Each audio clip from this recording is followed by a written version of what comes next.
La confiance n'exclut pas une méfiance mesurée. Cet adage souligne l'importance d'accorder sa confiance avec prudence et discernement, surtout dans une société de plus en plus digitalisée où les cybercriminels opèrent souvent en toute discrétion et impunité. La plateforme de lutte contre la cybercriminalité, PLCC, met en œuvre des actions de sensibilisation pour affiner notre vigilance et nous équiper contre les techniques des cybercriminels. L'histoire suivante illustre parfaitement comment une confiance mal placée peut être exploitée. Madame DM s'est rendue en urgence dans une autre commune pour s'occuper de sa mère malade.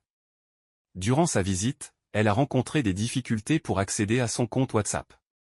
Dans sa détresse, elle a confié son téléphone à un jeune homme du quartier pour qu'il l'aide à résoudre le problème. Malgré ses efforts, le jeune homme n'a pas réussi à restaurer l'accès. Sans méfiance, elle a récupéré son téléphone sans vérifier si tout fonctionnait correctement.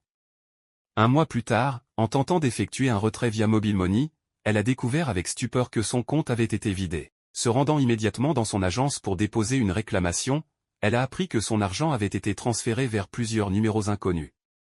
Ne parvenant pas à récupérer ses fonds, Madame DM a sollicité l'aide de la PLCC et porté plainte auprès de cette unité. Une enquête, menée en collaboration avec le laboratoire criminalistique numérique, a abouti à l'interpellation de EAW. Lors de son interrogatoire, EAW a rapidement avoué sa culpabilité. Il a reconnu avoir l'habitude de recevoir des fonds de la parka en échange d'une commission, tout en prétendant ignorer l'origine des fonds. Il a précisé que son rôle se limitait à recevoir l'argent, le retirer, puis le remettre à son complice KE. En réalité, les cerveaux de cette opération frauduleuse sont KE et ES, spécialisés dans les arnaques liées aux transactions électroniques. Leur méthode consiste à cloner le téléphone de leurs victimes. Cette technique leur donne accès à toutes informations comme appels, messages, les applications et comptes Mobile Money de l'appareil d'origine. Pour mener à bien leurs activités criminelles, ils achètent des cartes SIM déjà enregistrées auprès de revendeurs, qu'ils utilisent pour recevoir les fonds issus de leurs arnaques.